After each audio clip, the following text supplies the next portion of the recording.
Sosok suami Bukades yang diselingkuhi dengan anak buahnya meski rela gadaikan SKPNS demi istri.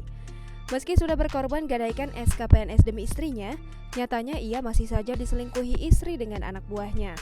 Bukades di Pasuruan, RK 38 tahun berselingkuh dengan anak buahnya SLM 35 tahun. Kasus ini terbongkar saat suami RK, EM, menggerebek sang istri berduaan dengan selingkuhannya di rumah SLM di Dusun Bendungan, Desa Dandang Gendis, Kecamatan Nguling, Kabupaten Pasuruan pada Minggu 21 Maret 2021. EM pun lantas melaporkan perselingkuhan istrinya ke Polsek Nguling. RK ternyata sudah berulang kali tertangkap basah selingkuh dengan SLM. EM mengaku pernah memergoki sang istri chatting mesra dengan SLM pada Maret 2020. Kala itu, RK berjanji pada EM tak akan mengulangi perbuatannya.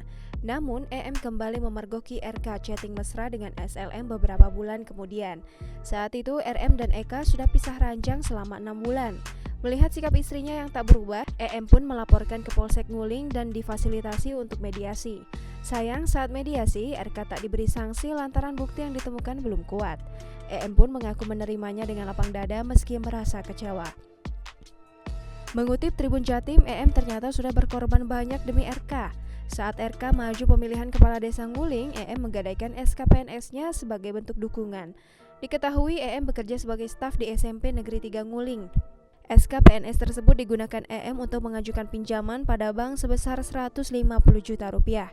Akibatnya, gaji EM hanya tersisa Rp400.000 setiap bulannya karena harus mencicil utang tersebut. EM harus melunasi utang itu dalam kurun waktu 15 tahun.